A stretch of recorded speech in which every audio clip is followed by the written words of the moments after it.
संत रामपाल जी महाराज एक ऐसे महान संत जिन्होंने अपनी सतभक्ति, तत्व ज्ञान, करुणा और सेवा के बल पर समाज में नई मिसाल कायम की है।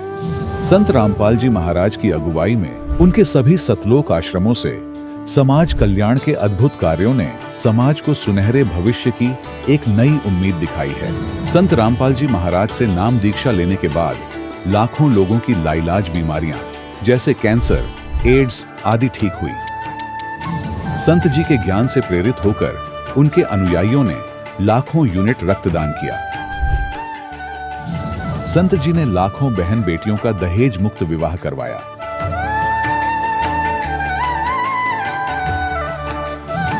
संत जी ने लाखों लोगों का नशा छुड़वाया, करोड़ों उजड़े परिवार बसे। संत जी के आश्रमों में समागम के दौरान निःशुल्क नेत्र चिकित्सा, दंत चिकित्सा प्रदान की जाती है। संत रामपाल जी महाराज द्वारा समय समय पर पर्यावरण संरक्षण के उद्देश्य से बड़े स्तर पर वृक्षारोपण किया जाता है। संत जी ने जरूरतमंदों को तत्काल राहत पहुंचाने के लिए एम्बुलेंस सेवा शुरू की। संत जी अपने अनुयायियों को देहदान के लिए प्रेरित करते हैं, जिससे मानवता की सेवा और चिकित्सा क्षेत्र में सुधार हो सके। संत रामपाल जी महाराज के सभी आश्रमों में हर रोज निःशुल्क भंडारा आयोजित किया जाता है, जहां हर वर्ग, हर जाति और हर धर्म के लोग एक साथ बैठकर भोजन करते हैं।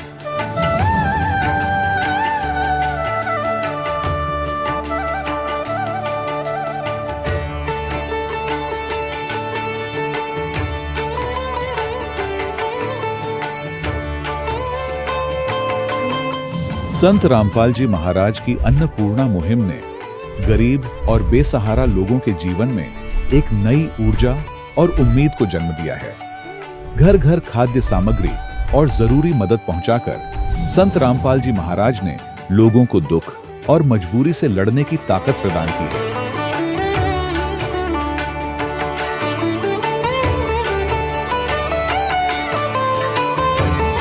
संत रामपाल जी महाराज द्वारा गरीब लोगों के लिए घर बनवाने का अद्भुत कार्य एक ऐसी मिसाल कायम कर रहा है जो सदियों सदियों संत जी की उदारता और दया भावना के तौर पर जाना जाएगा।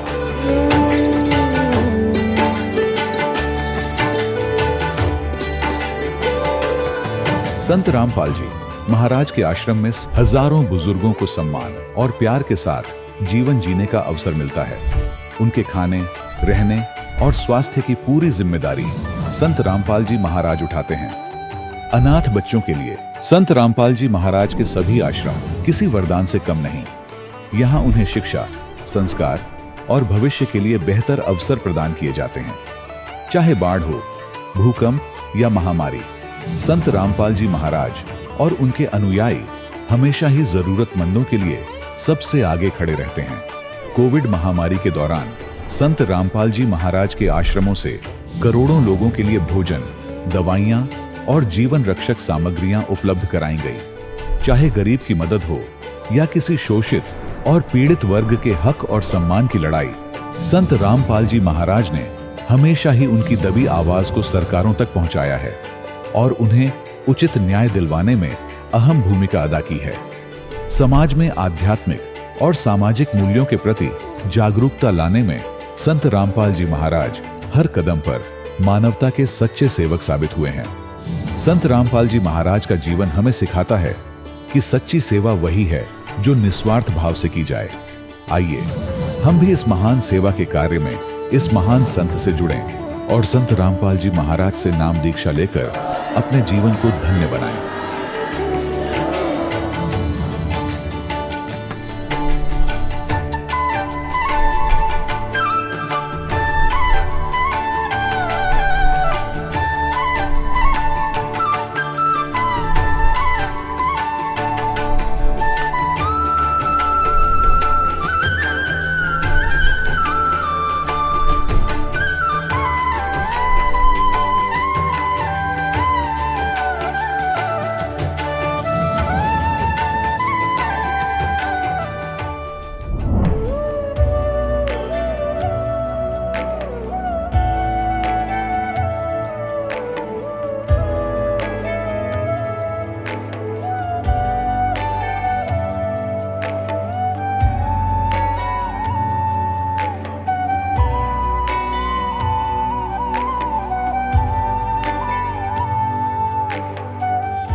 पवित्र श्रीमद् भागवत गीता, पवित्र चारों वेद, पवित्र कुरान शरीफ, पवित्र बाइबल, पवित्र गुरु ग्रंथ साहिब, पवित्र कबीर साहिब की वाणी में छुपे हुए गूढ़ रहस्य अर्थात तत्व को जानने के लिए कृपया अवश्य सुनिए जगत गुरु तत्वदर्शी संत रामपाल जी महाराज के मंगल प्रवचन। सत साहिब दर्शकों, आज हम आपको जम्मू कश्मीर की रहने वाली पंकज जी से मिलवाने जा रहे हैं। पंकज जी हमेशा से ही अपने परिवार में बताई जाने वाली पारंपरिक भक्ति साधना में लीन रहती थी, लेकिन इन्हें परमात्मा की तलाश हमेशा रहती थी। इनके मन में हमेशा ये सवाल आता था कि पूर्ण परमात्मा कौन है। पंकज जी की जिंदगी तब बदली जब इन्हें संत रामपाल जी महाराज की शरण मिली। आज मीडिया के सामने आकर पंकज जी ऐसा क्यों कह रही है कि संत रामपाल जी महाराज ही पूर्ण तत्वदर्शी संत हैं। आइए अब सुनते हैं पंकज जी की कहानी, उनकी अपनी जुबानी। बहन जी नमस्कार। सत साहिब। क्या नाम है जी आपका? मेरा नाम पंकज है। कहाँ से आए हैं जी आप? हम तहसील सुंदरबनी और हमारे गांव का नाम है द्यूली। बहन जी संत रामपाल जी महाराज से नाम दीक्षा आपने कब ली? हमने 22 सितंबर 2013 में ली थी गुरु जी से नाम दीक्षा।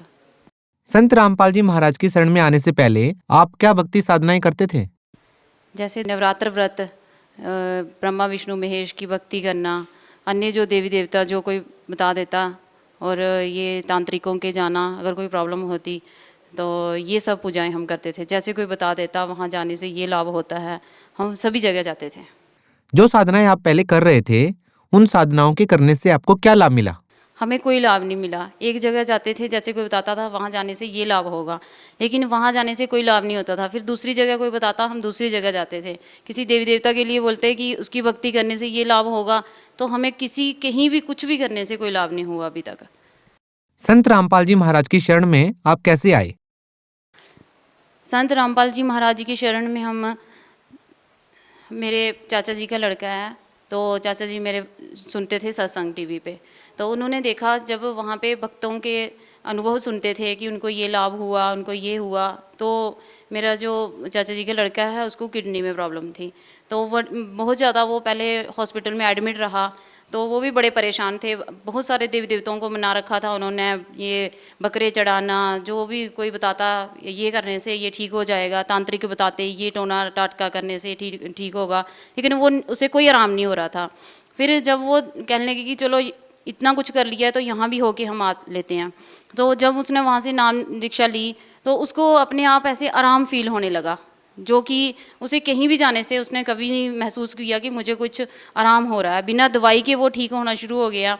और उसने वहाँ से बुक्स लाई गुरु जी की दरबार से, वहाँ सतलोक आश्रम से, तो हमने भी वो बुक ऐसे बीच बीच से पढ़ी, तो हमें भी अच्छी लगी। हमने कहा ऐसी जगह जाना चाहिए, देखना चाहिए कि आखिर सच क्या है, क्या ऐसे बुक्स में लिखा है या असलियत में ऐसा होता भी है।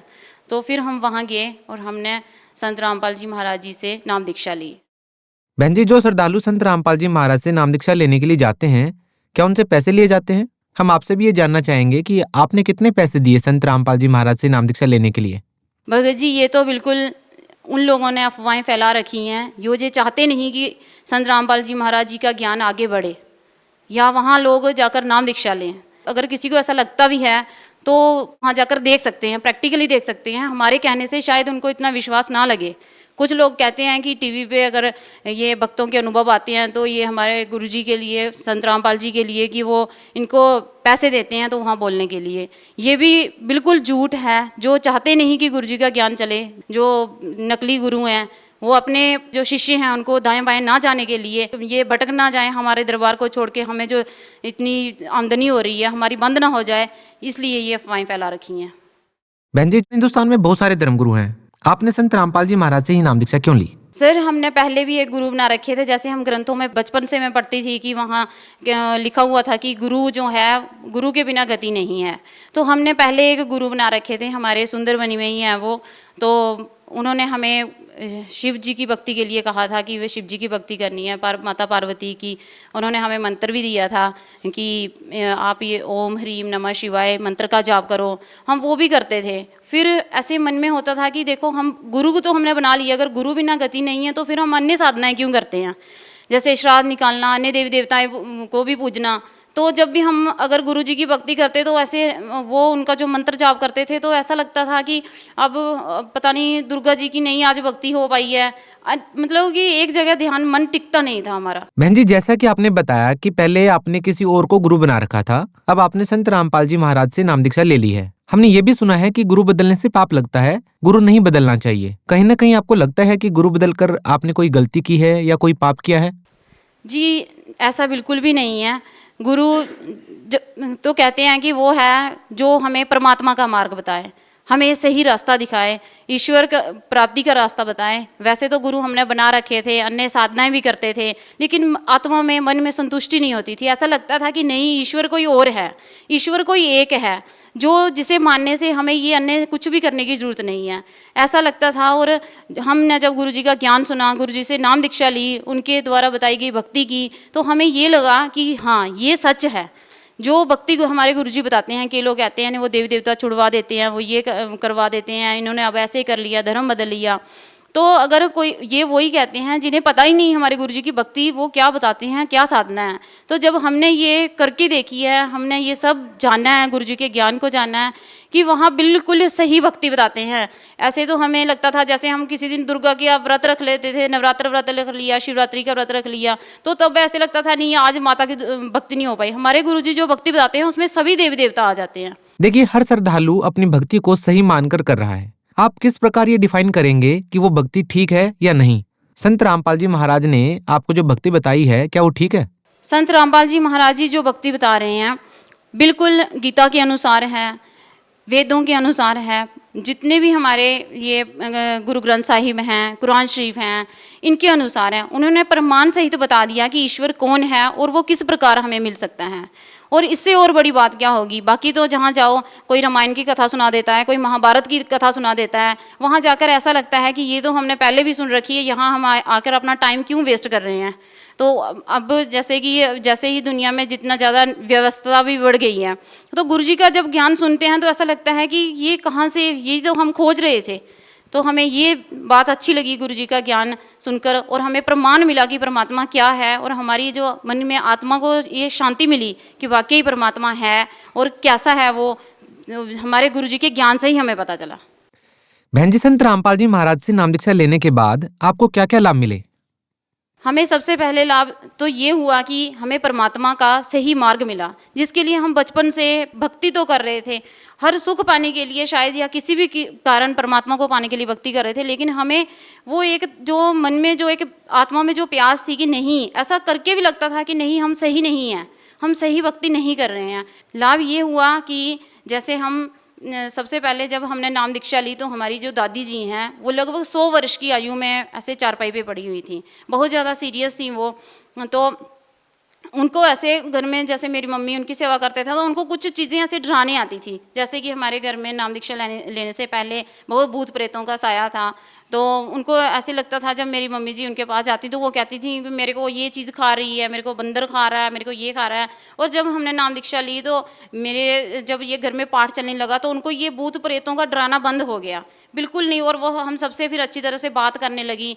और फिर जब थोड़े समय के बाद उनकी मृत्यु हो गई, मृत्यु होने के बाद भी फिर वो ऐसे सपने में आने लगी, ऐसे भयानक सपने आने लगे सबको। तो फिर हमने वहाँ जाके उनके नाम से गुरुजी के आश्रम में, सतलोक आश्रम में जाके हमने उनके नाम से पाठ करवाया। फिर वो मेरे जो बड़े भैया हैं उनको वैसे सपने में आई, बोलने लगी कि अब मैं जो हूँ मैं बिल्कुल अब ठीक जगह पहुँच गई हूँ। और एक छोटी सी लड़की के रूप में उन्होंने ऐसे जन्म लिया कहीं, बोलती हैं कि अब मैं बिल्कुल, मुझे जो इधर कष्ट था मैं उस कष्ट से बाहर आ गई हूँ। फिर उसके बाद मेरे पापा ने नाम नहीं लिया था, वो क्रियाक्रम वगैरह करते थे, तो हम कहते थे कि आप ये छोड़ो तो आप नाम ले लो। वो लोक लाज के कारण नाम नहीं ले पा रहे थे। एक दिन अचानक क्या हुआ कि वो रात को बिस्तर से उठे, बाहर गए तो अचानक से वो गिर पड़े। जैसे वो गिर कर ऐसे बेहोश हो गए, 5-10 मिनट के लिए उन्हें बिल्कुल होश नहीं आया। और हमने जैसे गुरुजी का नाम ले रखा था तो अब पुकारना तो उसी परमात्मा को था जिसका सहारा था। तो थोड़ी देर के बाद उनको होश आ गया। जैसे ही उनको होश आया तो फिर वो कहने लगे कि ऐसे ऐसे मुझे ऐसे लगा कि मैं किसी और दुनिया में चला गया था, और वो मुझे ऐसे कहीं कह रहे हैं कि अब तुझे सारे कर्मों का दंड मिलेगा यहाँ। तो फिर जब उन्हें समझ आया कि वो भी इतनी भक्ति, इतने व्रत वगैरह करते थे कि कोई व्रत नहीं छोड़ते थे, एकादशी का व्रत, पूर्णमासी का व्रत, नवरात्र व्रत, सभी बिना खाए भूखे रहकर फिर कहते थे कि देखो अगर ये है तो इसका मतलब, फिर उनको भी विश्वास हुआ कि इन्होंने नाम लिया है, जो सत्संग सुनते थे उन्हें विश्वास हुआ, फिर उन्होंने नाम दीक्षा ली। तो मेरा छोटा बेटा है जो वो हमेशा ऐसे बीमार रहता था, निमोनिया की शिकायत रहती थी उसे, तो हमने वहाँ गुरुजी के सतलोक आश्रम में जाके प्रार्थना लगवाई और वो बिल्कुल स्वस्थ हो गया। कभी भी फिर हमें डॉक्टर के पास बार बार जाने की, या उसकी चेस्ट ठीक नहीं रहती थी, कभी कोई चीज़ खा लेता वो भी उससे वो बीमार हो जाता। अभी बच्चे सब कुछ खाते हैं और मुझे खुद सिर दर्द नहीं जाती थी, सिर दर्द बिल्कुल नहीं। और रात को ऐसे सपने में भयानक भयानक से ऐसे सपने आते थे, बच्चों को भी कुछ डराता था। और जब से हमने नामदान लिया है गुरुजी से, तो बिल्कुल कोई हमारे घर में ऐसे भूत प्रेत का कोई साया, कोई कुछ भी नहीं हुआ हमें अभी तक। तो एक लाभ हमें ये हुआ कि तो हमारे बच्चे जो हैं और मेरे पापा जी के साथ वो घर जा रहे थे, तो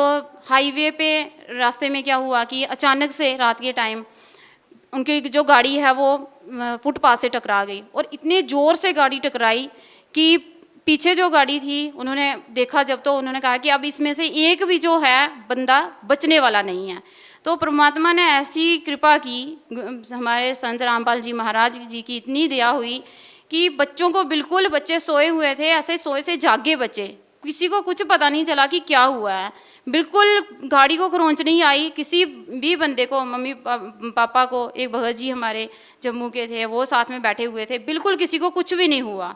जबकि अब वो जो पीछे वाली गाड़ी के वाले जो बंदे देख रहे थे वो कहते हैं कि जब गाड़ी टकराई तो इतनी ज़ोर से आवाज़ आई और गाड़ी के टायरों में से इतनी आग निकली कि लगता नहीं था कि इसमें से अब कोई बंदा भी बच पाएगा। लेकिन परमात्मा की इतनी दया हुई कि किसी को खरोंच तक नहीं आई। आप भगत समाज को क्या संदेश देना चाहेंगी?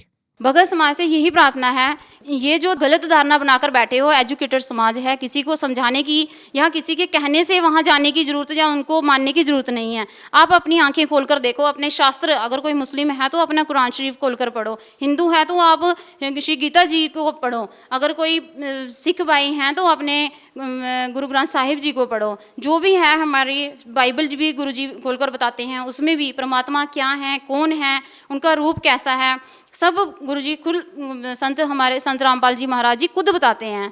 जो लोग संत रामपाल जी महाराज जी से जुड़ना चाहते हैं, उनसे नाम दीक्षा लेना चाहते हैं, वो संत रामपाल जी महाराज जी से नाम दीक्षा कैसे ले सकते हैं? देखिए, चैनल पे नीचे जो नंबर दिए जाते हैं वहाँ पे बताया जाता है कि आप अगर कोई नाम दीक्षा लेना चाहता है हमारे गुरुजी के ज्ञान आधार से, तो वहाँ वो फ़ोन नंबर पे कांटेक्ट करके ये पता कर सकते हैं कि गुरुजी के आदेश से जहाँ भी नाम दीक्षा केंद्र खुले हुए हैं वहाँ से नाम ले सकते हैं और अपना कल्याण करवा सकते हैं। संत रामपाल जी महाराज के द्वारा नाम दीक्षा केंद्र खोले गए हैं, क्या वहाँ पर नाम दीक्षा लेने के लिए कोई फीस वगैरह देनी पड़ती है? बिल्कुल कोई फीस नहीं देनी पड़ती है, कुछ भी नहीं, वो नाम मांगते हैं, वहाँ जाकर वो इतनी सेवा करते हैं कि ऐसा किसी रिश्तेदार के घर चले जाएंगे तो वो भी नहीं पूछेगा आपको। वहाँ जाते हैं तो इतना वो खुश होते हैं कि शुक्र है कि परमात्मा के लिए, परमात्मा की तड़पती आत्मा कोई परमात्मा की पाने की चाहत में यहाँ आई है। वो इतनी मीन्स उनके मन में सेवा भाव है कि वो कोई वहाँ पैसा नहीं दिया जाता, ना वो मांगते हैं, वो तो उल्टी हमारी सेवा करते हैं, हम पर खर्च करते हैं, वो हमसे मांगते नहीं हैं। जी बहुत बहुत धन्यवाद। सत साहिब। दर्शकों, अभी आपने सुने संत रामपाल जी महाराज से दीक्षा प्राप्त करके सुखी हुए भक्त के अनुभव। अब देखिए जगत गुरु तत्वदर्शी संत रामपाल जी महाराज के मंगल प्रवचन। त्रिकुटी का कोई स्थान नहीं, इसे अगर बहुत ज्यादा वस्तु है तो इस प्रकार जहाज में बैठ कर जावे, समुद्र को भी पार कर जावे, यथा स्थान पर पहुंच जाता है। तो इस प्रकार ये साधना जो दास आपको देगा, ये ऐसी साधना है, ऐसा ये यान बन जाएगा, इन सब के ऊपर के पार करता हुआ सतलोक आपको जा छोड़ेगा। और जो कुछ भी हम इस शरीर के अंदर सुन रहे हैं, ये तो एक पिंड है, और इस पिंड के अंदर एक ब्रह्मांड का ही, इसमें जो कुछ भी हो रहा है वही सुनाई देता, वही दिखाई देता। जो इसके अंदर हमें धुन सुनती है, जैसे विशेषकर राधा स्वामी वाले तो इसी पर जोर दे रखा है के अंदर कान दाब करके देखो, देखो अंदर घंटियां बज रही हैं, इसमें मुरली की आवाज आती है, बांसुरी की आती है, वो सुनते हैं, नगाड़े बज रहे हैं, बादल की गर्जना सुन रही है। ये तो इस एक ब्रह्मांड काल का ही साजबाज है। ये इससे बाहर है, वो ऊपर सतलोक से वो अलग आती है वो धुन, और केवल उसी को सुनेगी वो धुन जो सतनाम और सार नाम का जाप करेगा। बाकी अन्य को जो सुनती है वो इस काल की सुनती है।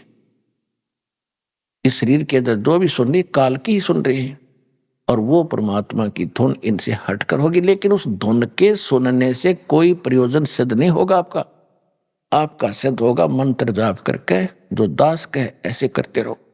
यहां से आप स्वयं नहीं जा सकते। इस भक्ति की कमाई जब आपकी हो जाएगी तभी आपको यहां से ले जाया जाएगा। आपकी मर्यादा सही होगी, आपकी यहां से आस्था हट जाएगी, तब परमात्मा आपको विमान में बैठाएंगे और इस दास के रूप में साथ बैठेंगे। हजारों हजारों की संख्या में इकट्ठे जाओगे, यहां से हजारों की संख्या में वो दिन आएगा। और ऐसे जाओगे जैसे कहीं घूमने फिरने जा रहे हैं, गुरुजी साथ हैं, सत्संग करने जा रहे होंगे। वहां सतलोक में जाकर पता लगा तुमने कि हम तो यहां आ गए भाई, नीचे ये कवर पड़ा रहेगा। ये कवर जो आज हमने कितना प्यारा लगता है, वैसे तो ये बहुमूल्य है, क्योंकि मनुष्य जीवन आसानी से नहीं मिलता।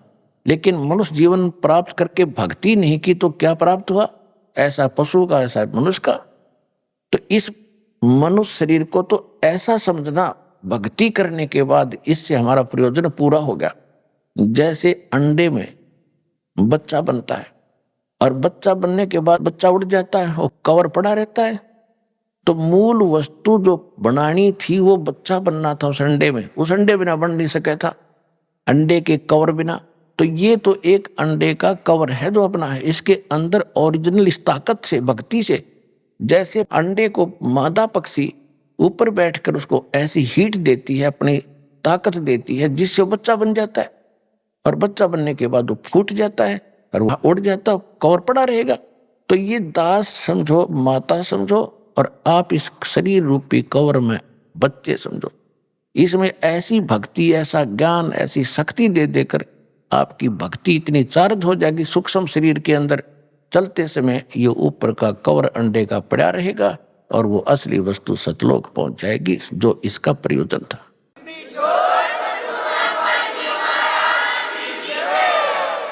इसके विषय में सूक्ष्म वेद में गरीबदास साहिब जी ने कहा है, देह गिरी तो क्या हुआ, ये झूठी सब है पटीट, पक्षी उड़ गया आकाश को और चलते कर गया बीट। एक और उदाहरण दिया है कि ये जो शरीर है तेरा, ये तो खत्म होना है। अगर आपने सत भक्ति कर ली, कमाई इसकी इकट्ठी कर ली, तो ये बेशक गिरी हो, ये तो ऐसी है उस समय तेरे लिए जैसे पक्षी उड़ते समय और बीट करके उड़ जाए। ये शरीर जो है मनुष्य का, ये तो बीट समझो, और ओरिजिनल वस्तु इसके अंदर एक सूक्ष्म शरीर है। उसमें यह भक्ति चार्ज हो जाएगी आपकी। उस भक्ति से चार्ज होने के बाद ये निकल कर चला जाएगा। आपको ऐसे समझो कि पक्षी बीट कर जाया कर, यो ऐसा शरीर रह जाएगा, इसकी कोई वैल्यू नहीं फिर। और जब तक ये आपके पास है, आपको उदाहरण दे दिया, अंडे बिना बच्चा नहीं बने, इस शरीर के बिना यो मोक्ष, और इसमें चार्जिंग नहीं हो सकती। और जब हमारा काम पूरा हो गया तो ये शरीर छूटेगा, तो छोड़ना पड़ेगा। जब बच्चा अंडे में ना निकलेगा तो अंडे में मरी जाएगा, वो तो खत्म हो जाएगा। इससे निकलेंगे, फिर ऐसे नहीं निकलेंगे जैसे पहले तो इसको मार पीट कर निकालते हैं यम के दूत। और इस भक्ति की ताकत से आप 1 सेकंड में बाहर पाओगे इससे, और परमात्मा के विमान में और सतलोक जा रहे होगे।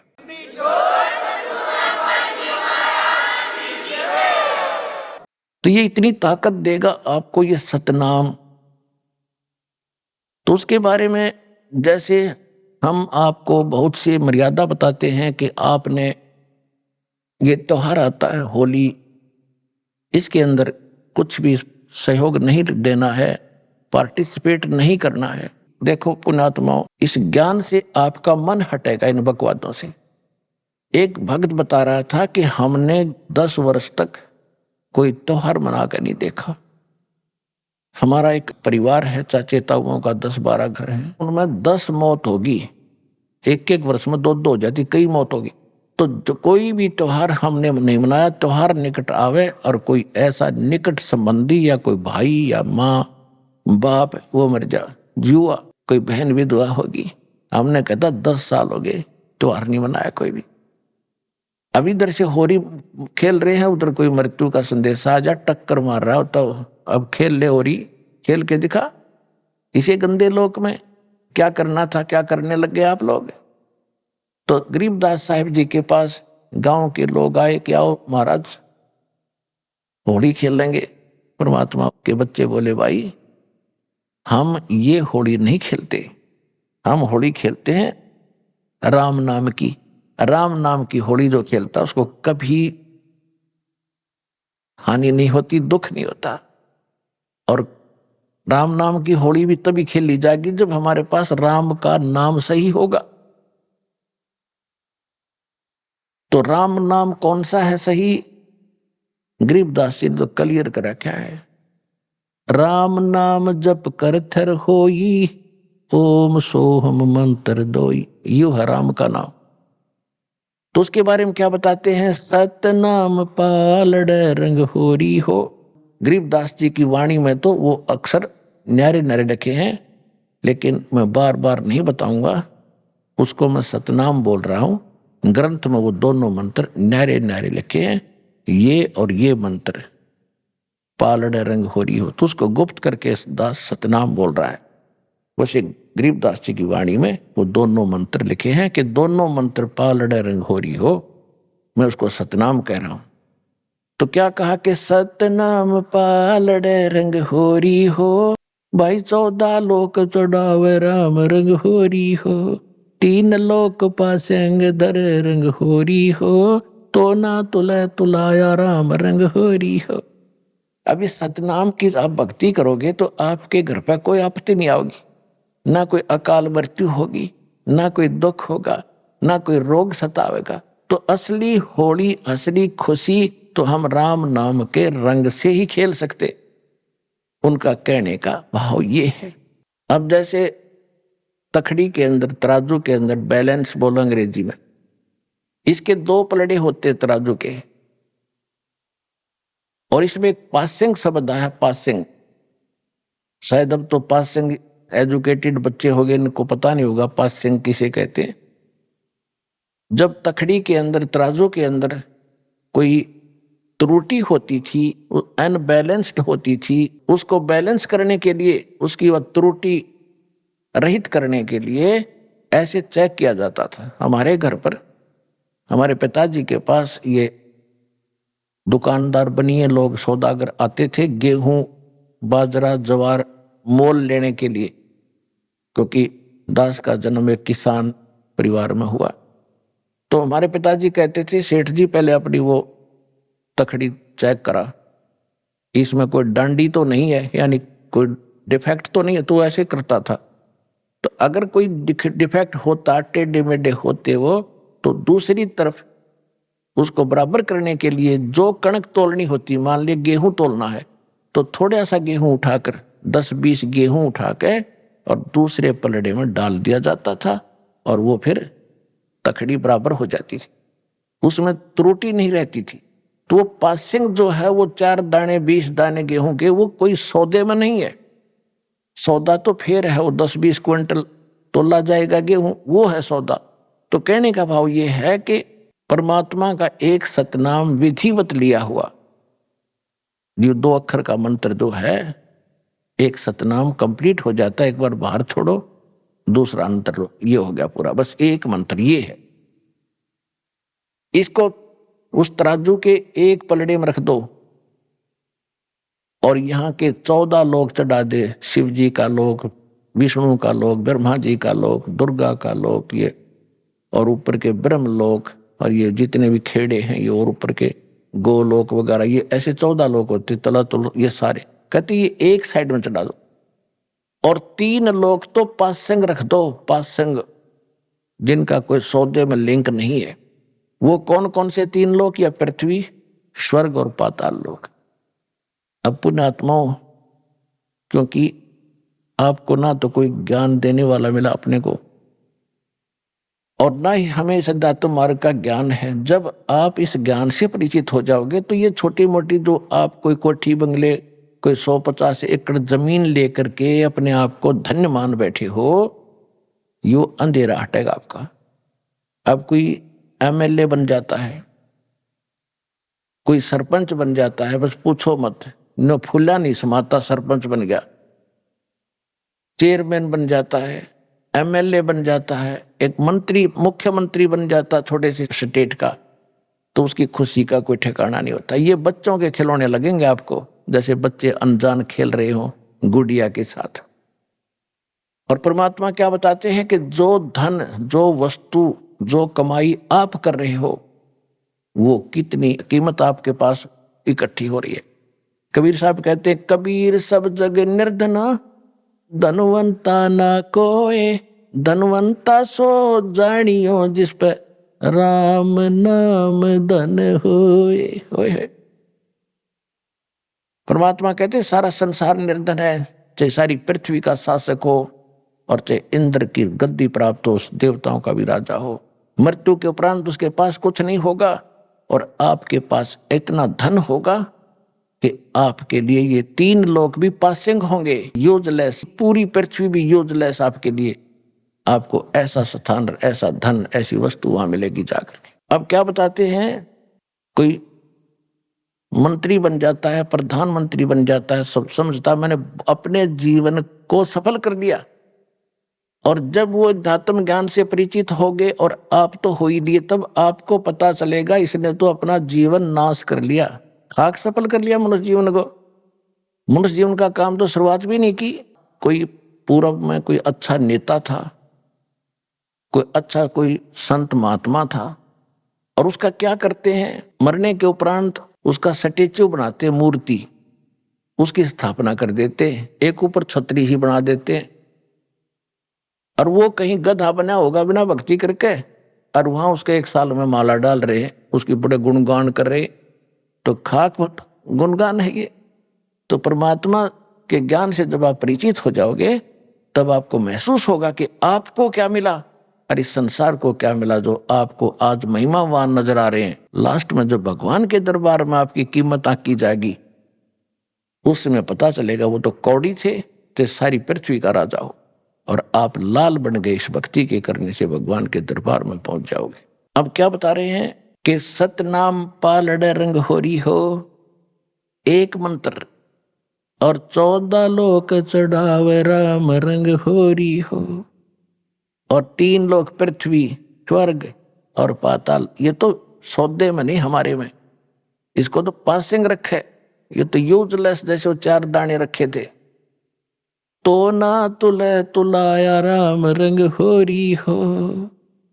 इस सतनाम की इतनी ताकत, इतनी कीमत है कि ये पलड़ा फिर भी नहीं उठेगा, 14 लोग भी धर दे और 3 लोग पासिंग रख दे। तो वो मंत्र अब आपको प्राप्त हुआ है। ये 2 अक्षर का नाम है।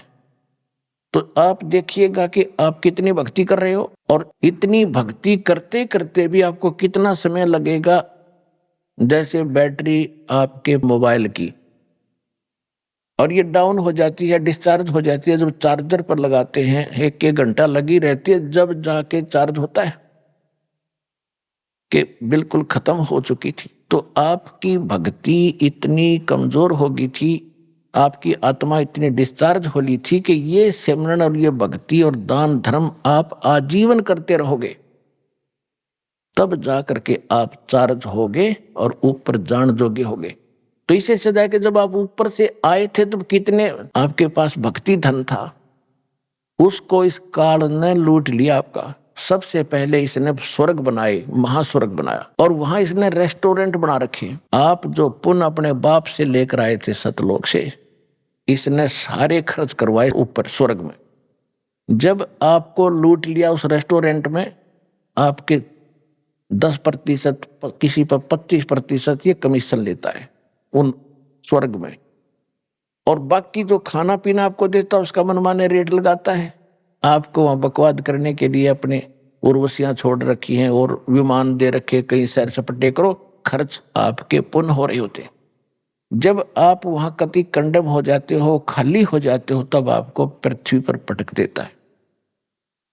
फिर परमात्मा ने विधान दे रखा है, इसने जो इनकम्प्लीट आपको दे रखा है वेद, शास्त्र अनुकूल साधना करोगे तो आप फिर चार्ज हो जाओगे। श्रीमद् भगवत गीता अध्याय नंबर 16 के श्लोक नंबर 23 और 24 में स्पष्ट है कि शास्त्र विधि को त्याग कर तो मनमानी पूजा करते हैं, मनमाना आचरण करते हैं, मनमाने नाम जाप करते हैं। उनको न तो सुख होता है, न उनकी गति होती है, न कोई सिद्धि प्राप्त होती। यूजलेस। फिर स्पष्ट ये भी किया कि अर्जुन, इससे तेरे लिए कर्तव्य और अकर्तव्य की अवस्था में कौन सी साधना करनी चाहिए, कौन सी ना करनी चाहिए, उसके लिए ग्रंथ ही प्रमाण है। सदग्रंथों को छोड़कर किसी और साधना को मत करना। तो शास्त्र विधि को त्याग कर जो मनमाना आचरण करते हैं उनको कोई लाभ नहीं होना। तो इसी प्रकार जो अन्य साधना लोग करते हैं उनसे तो कोई लाभ होना ही नहीं था, और शास्त्र रूप साधना आपको अप्राप्त हुई है, इससे आपका मोक्ष होगा। सबसे पहले वेद उत्तम माने गए थे, और वेदों में केवल ओम नाम है, महिमा पूरे परमात्मा की है। और कबीर साहब ने बताया था कि वेद मेरा भेद है, मैं ना वेदन के माही, और जौन वेद से मैं मिलूं, ये वेद जानते नहीं। चारों वेद परमात्मा ने कहा था कि मेरी महिमा का ही गुणगान करते हैं, लेकिन इन वेदों में जो चार तुम्हारे पास काट छांट करके प्राप्त हैं, इनमें मेरे पाने की वो कंप्लीट कोर्स नहीं है, वो ओम तत्सत मंत्र नहीं है इसमें, और उसके बिना परमात्मा नहीं मिल सकते। तो इसने क्या किया, नीचे छोड़ दिया आपको। यहां ये वेद आपके पास उपलब्ध थे, इनमें से ओम नाम इन ऋषियों ने अपने आप सेलेक्ट कर लिया कि ये ब्रह्म का है और ब्रह्म सुप्रीम पावर है। इनने अपनी सोच से ये अंतिम मान लिया। अब ओम का जाप ब्रह्म का है। श्रीमद देवी भागवत देवी पुराण के अंदर लिखा है 7वें स्कंद में 562 पृष्ठ पे, गीता प्रेस गोरखपुर से प्रकाशित सचित्र मोटा टाइप में, उसमें लिखा है कि देवी जी हिमालय राजा को ज्ञान बता रही है धातु का, ब्रह्म के बारे में जानकारी दे रही है कि ब्रह्म जो है ओम नाम है उसका, ओम नाम का जाप कर ब्रह्म को पाने का उद्देश्य रख, इसमें कल्याण हो जाएगा। और वो ब्रह्म लोक में रहता है। गीता जी अध्याय नंबर 8 के श्लोक नंबर 16 में कहा कि ब्रह्म लोक में गए हुए प्राणी भी जन्म मृत्यु में होते हैं। ओम नाम ब्रह्म का है। गीता अध्याय नंबर 8 के श्लोक नंबर 13 में ये खुद कहता है, ब्रह्म जो ज्ञान दे रहा है श्री कृष्ण में प्रवेश करके ये काल, ये कहता ओम इति एकाक्षरम ब्रह्म व्यवहारण माम अनुस्मरण ये प्रयाति तदन देहम सयाति परमागति। मुझ ब्रह्म का एक ओम मंत्र है, और इसका अंतिम सांस तक जो नाम जाप करता हुआ शरीर छोड़कर जाता है तो ओम से मिलने वाली जो परम गति है वो प्राप्त होती है। तो ओम से कौन सी गति होती है, ब्रह्मलोक प्राप्ति होती है। 8वें अध्याय के 16वें श्लोक में श्रीमद् भगवद गीता में बताया कि ब्रह्मलोक में गए हुए प्राणी भी जन्म मृत्यु में आते हैं, यानी जब तक जन्म मृत्यु समाप्त नहीं होगी आप सुखी नहीं हो सकते। गीता ज्ञान दाता 4थे अध्याय के 5वें श्लोक में और 9वें श्लोक में, 2रे अध्याय के 12वें श्लोक में, 10वें अध्याय के 2रे श्लोक में खुद कह रहा है तेरे और मेरे बहुत जन्म हो लिए अर्जुन, तू नहीं जानता मैं जानता हूं। इसलिए 18वें अध्याय के 62वें श्लोक में कहा कि तू सर्वभाव से उस परमेश्वर की शरण में जा, उसकी कृपा से तू परम शांति को और सनातन परम धाम को प्राप्त होगा। परम शांति कब होगी और सनातन धाम कौन सा, जो कभी नष्ट नहीं होता और जहां गए हुए प्राणी कभी लौट कर संसार में नहीं आते। 15वें अध्याय के 4थे श्लोक में बता कि अर्जुन जिसमें तुझे तत्वदर्शी संत मिल जाए उसके पास वो तत्व ज्ञान से इस सारे अज्ञान को हटाकर समझकर अज्ञान को काट कर उसके पश्चात परमेश्वर के उस परम पद की खोज करनी चाहिए, जहां जाने के बाद साधक फिर लौटकर कभी संसार में नहीं आते। आज के सत्संग की प्रारंभ यहां से हुई थी कि परमात्मा स्वयं ही सत्ज्ञान देने को आता है।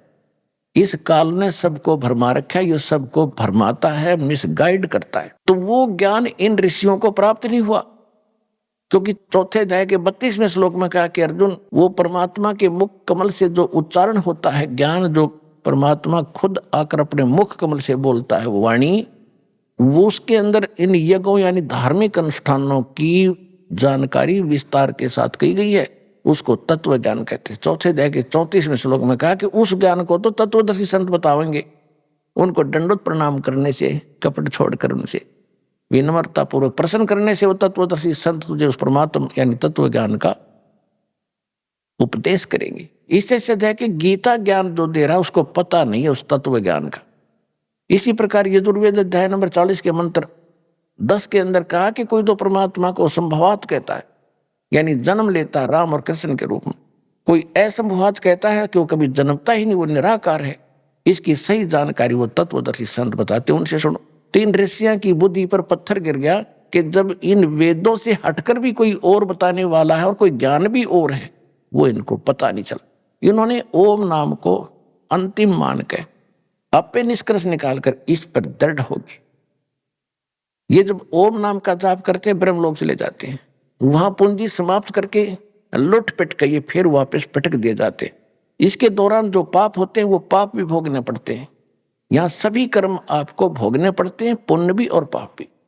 केवल एक सत्य साधना जो दास आपको बताता है इस पृथ्वी पर और है नहीं, और ये गॉड गिवन है, परमात्मा कबीर जी की दी हुई है। इससे आपके पहले के पाप भी नाश होंगे, वर्तमान के भी नाश होंगे, और फिर आप सतलोक चले जाओगे, आपका पूर्ण मोक्ष होगा।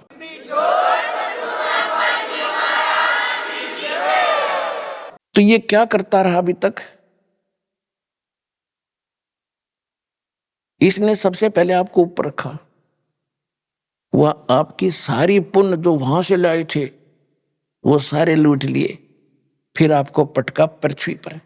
फिर भी आपके कुछ पुण्य शेष थे तो सतयुग बनाना पड़ा भगवान ने आपके लिए, कि जैसे कर्म आप लेकर उतरे हो उसकी व्यवस्था यहां अवश्य करेगा। अब एक बार देख लेना, आप सारे सत भक्ति पर लगोगे जो विश्व लग जाएगा। ऐसा वातावरण चेंज होगा इस पृथ्वी का, जगह जगह फलदार वृक्ष होंगे, भटकते फिरते हैं पेट के लिए, आप घर बैठे आपको वो सुख देगा, याद रखोगे।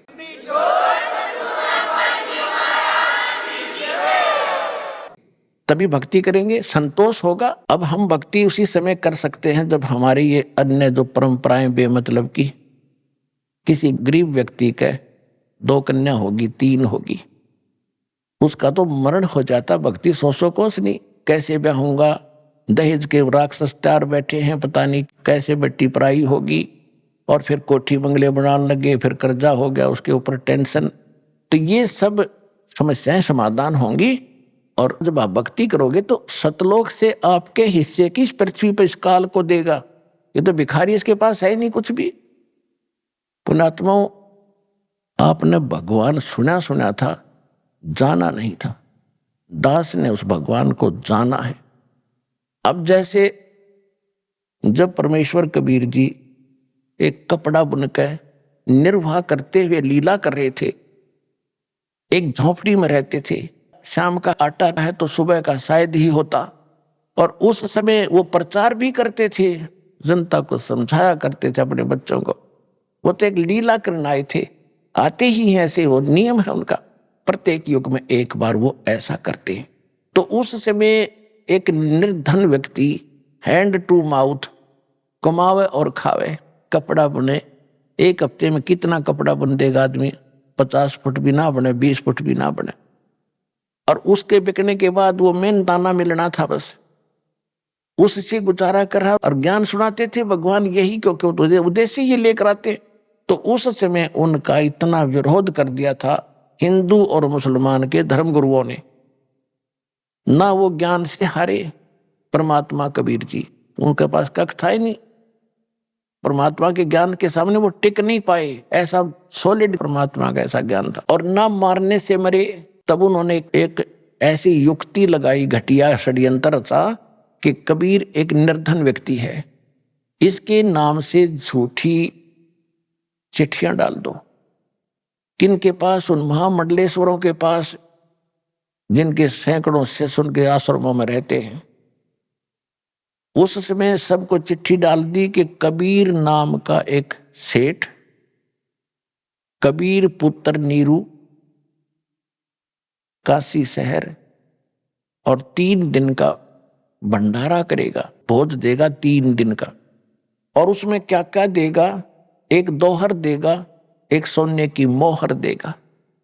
सोने की मोहर मीन यानी 10 ग्राम सोना, और एक दोहर, दोहर उस समय सबसे कीमती एक साल टाइप होता था। दोहर सर्दियों मॉडर्न की बहुत बढ़िया चादर होती थी, सेठ लोग रखते थे उसको, आम आदमी दोहर प्रयोग नहीं कर पाता था। तो एक दोहर देगा दक्षिणा में, एक मोहर देगा। कोई सूखा सीधा चाहेगा, सूखा सीधा भी मिलेगा। सूखा सीधा बोलना चावल, खांड, आटा, नमक, ये इस तरह की दाल। एक आदमी का जो मांगे मुझे सूखा भी दे, सूखा भी ले जा। और ये तो देगा ही देगा, जितनी बार खाना खाओगे उतनी बार ही एक दोहर एक मोहर देगा। तो ये साधु संत ये लालची हो जाते कि घर से बाहर निकलने के बाद सब वस्तुएं चाहिए इनको।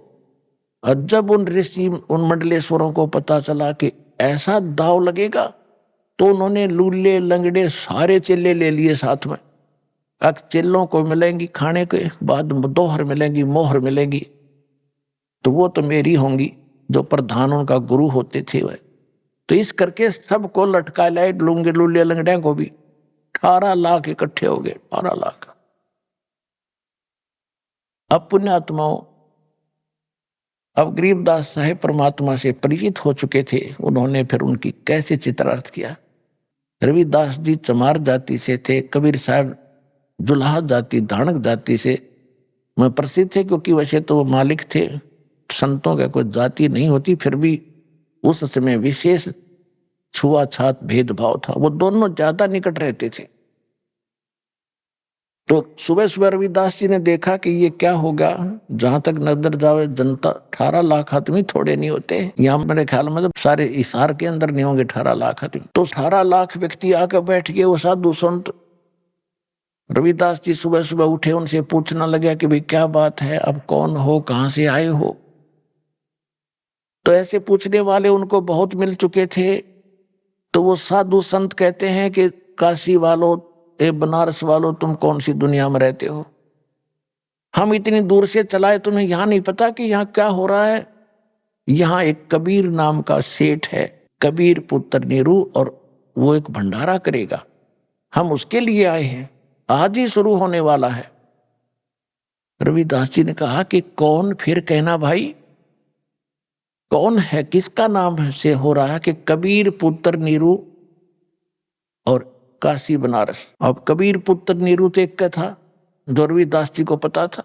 रविदास जी ने पूछा कि तुम्हारे पास कोई लिखित है? अकां जी देखो, सबके पास पर्चे गए, हमारे पास चिट्ठी गई हमारे पास, तब आए, वैसे थोड़ा आते हैं।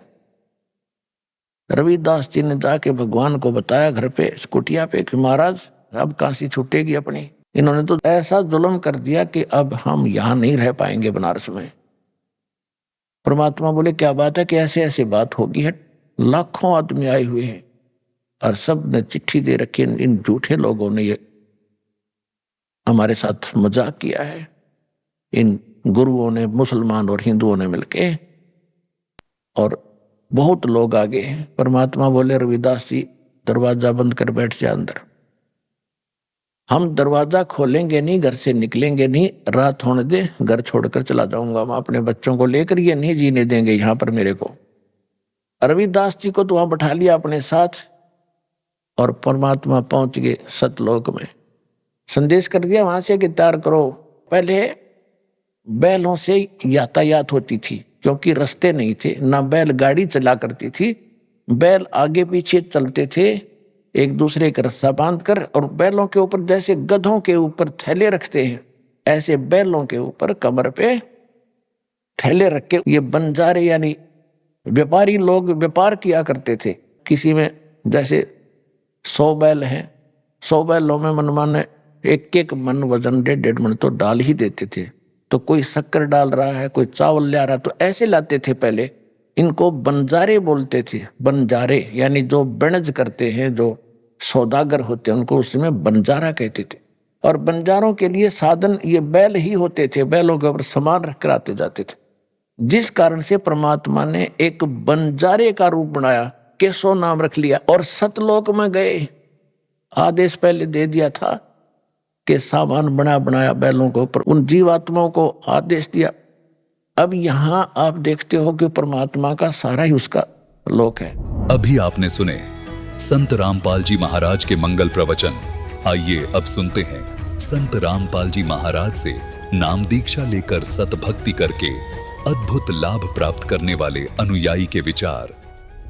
कई बार व्यक्ति अनगिनत पूजा पाठ, व्रत, उपवास और साधनाओं के बावजूद भी मन की शांति से वंचित रह जाता है। ऐसी ही कहानी है उत्तर प्रदेश के ललितपुर की बेनी बाई जी की, जो वर्षों तक ब्रह्मा कुमारी पंथ की साधनाओं में लगी रही। परंतु इसके बावजूद उनके दुखों का अंत नहीं हुआ। आज सभी साधनाओं और ब्रह्मा कुमारी पंथ को त्याग कर इन्होंने संत रामपाल जी महाराज की शरण ग्रहण कर ली है। दर्शकों, आखिर बेनी बाई जी ने संत रामपाल जी महाराज की शरण क्यों ग्रहण की? आइए जानते हैं बेनी बाई जी की कहानी उन्हीं की जुबानी। माता जी नमस्कार। सत साहेब। जी क्या नाम है आपका? बेनी बाई।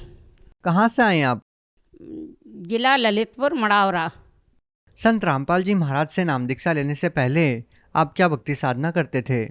मैं मथुरा वृंदावन जाती थी और सोमवार का व्रत, शुक्रवार का व्रत, 9 देवी की उपासना करती थी और गुरुवार हर व्रत करती थी। मैं जितने होते हैं हिंदू धर्म में सब व्रत करती थी। और ब्रह्मा कुमारी में भी कुछ दिन मैंने मुरली पढ़ी, उनका भी माना मैंने। आपने जो ये सभी प्रकार की पूजा साधना की है, तो ये सब छोड़कर आप संत रामपाल जी महाराज जी की शरण में क्यों आए? मेरा एक यही कारण था कि मेरे लिए बच्चादानी की प्रॉब्लम थी, वो ठीक नहीं हो रही थी। हमारे पति हैं जो, वो बहुत परेशान करते थे, शराब वगैरह पीते थे, जुआ भी खेलते थे, यानी हर कामों में वे थे। पहले जो भक्ति साधना आप करते थे, क्या उनसे आपको कोई लाभ नहीं मिला? वो मानते ही नहीं थे, तो इसलिए मैं दुखी थी, तो भाग जाती थी। हर बार बच्चे छोटे छोटे छोड़ के मैं चली जाती थी मथुरा वृंदावन। और 84 को इसकी परिक्रमा 1.5 महीने में आती थी, तो लड़ाई झगड़ा होते थे तो मैं मायके चली जाती थी। संत रामपाल जी महाराज जी से आपने नाम दीक्षा कब ली? 27/11/2013 में। आपने संत रामपाल जी महाराज जी से इतनी सारी साधनाओं को करने के बाद नाम दीक्षा ली। हम आपसे ये जानना चाहेंगे कि आपको संत रामपाल जी महाराज जी पर भरोसा कैसे हुआ कि वो आपको सारे लाभ दे देंगे? भरोसा ऐसे हुआ कि हमारे लिए पहले गए तो पहले हमने ये सोचा था हमारी बीमारी ठीक हो जाएगी, और फिर वहाँ गए, गुरुजी ने बोल दिया हमसे, संत रामपाल जी महाराज जी ने बोल दिया सिर पर हाथ रख के कि हाँ आपका सब ठीक हो जाएगा, आपके वो पति हैं जो ज़रूर आएंगे, मेरी शरण में ज़रूर आएंगे। और मेरे लिए जब से बिल्कुल हल्का हो गया, इतना भारी शरीर रहता था बिल्कुल हल्का हो गया और मेरे लिए पूर्ण विश्वास हो गया, तो मैंने उनसे दीक्षा ली। आपने बताया कि आपको परेशानी थी, डॉक्टर ने क्या कहा था? डॉक्टर ने ये बोला था, सबसे बड़ी डॉक्टर नहीं है दमोह की, उसने बोला था कि अगर ये निकलवाएगी नहीं तो तू मर जाएगी। अभी तक कहाँ रही? मैंने कि मैं देहात में हूँ, मड़ावरा में हूँ, यहाँ पर नहीं रहती। कर बोली थी कि नहीं तो तुम 2-4 दिन में निकलवा के फेंकवा दे। और मैंने पर भगवान की आशा करके और मैंने गुरुजी का मंत्र जाप किया, उसी से मेरे लिए आराम हुआ।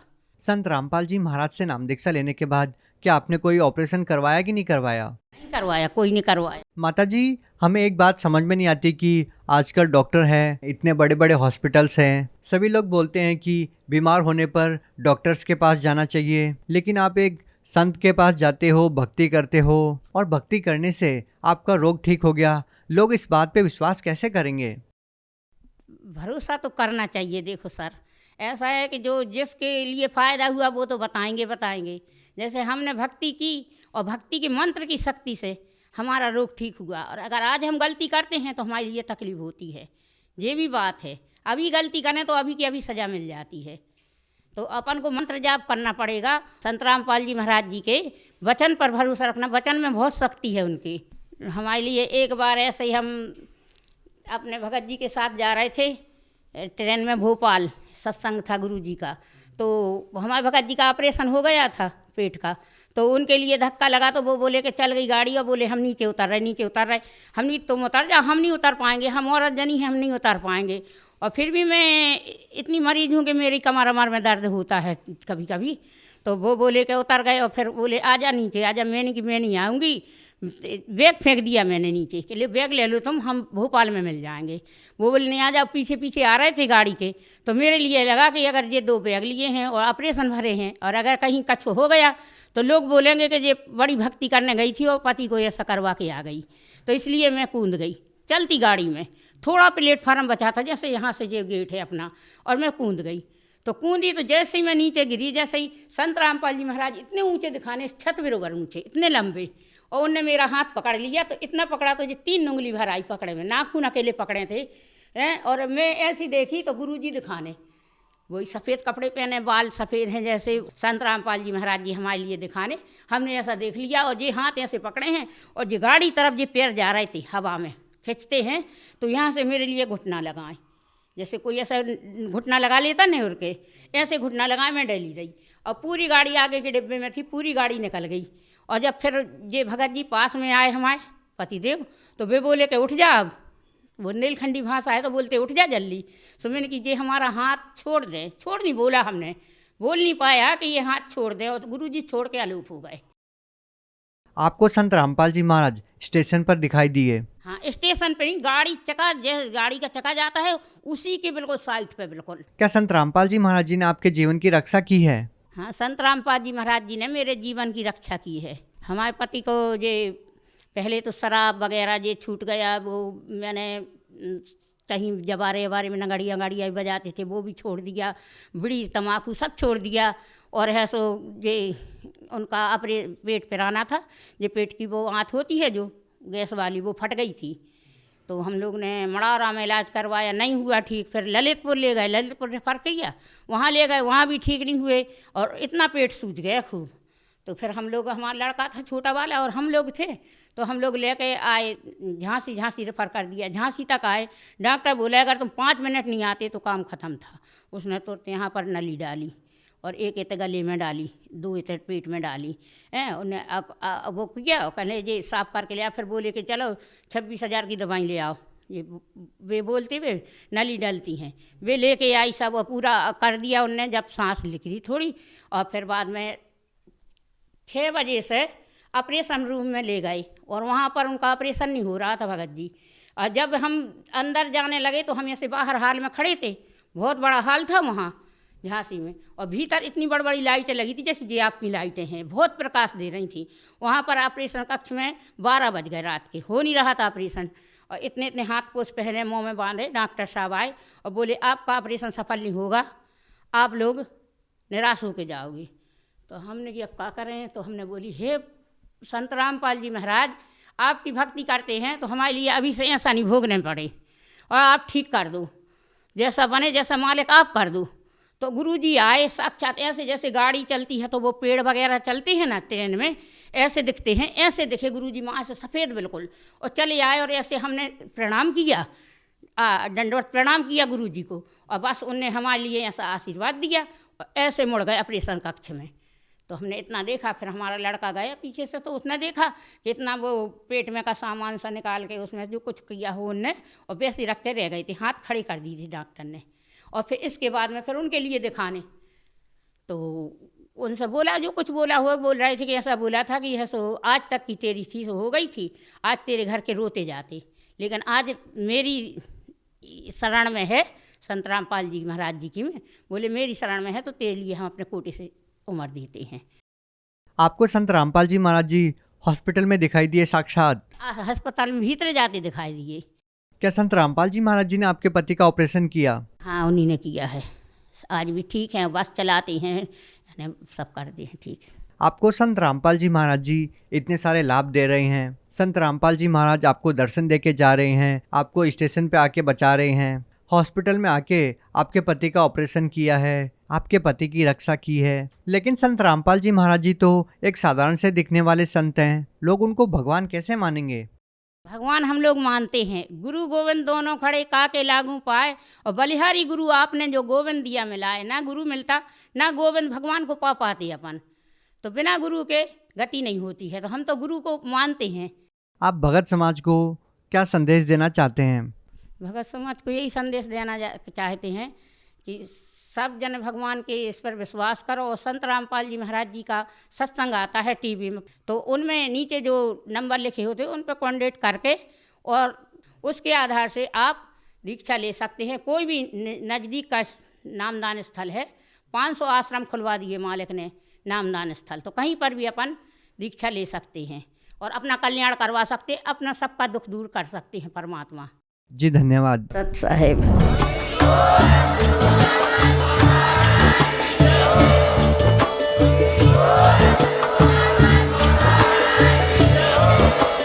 आप सुन रहे थे जगत गुरु तत्वदर्शी संत रामपाल जी महाराज जी के मंगल प्रवचन। अधिक जानकारी के लिए विजिट कीजिए हमारी वेबसाइट www.jagatgururampalji.org। संत रामपाल जी महाराज जी के शुभ आशीर्वाद से पूरे विश्व भर में 500 से भी ज्यादा नाम दीक्षा केंद्र हैं, जिन पर संत रामपाल जी महाराज जी द्वारा ऑनलाइन निशुल्क नाम दीक्षा दी जा रही है। अपने नजदीकी नाम दीक्षा केंद्र का पता करने के लिए संपर्क करें 8222880541।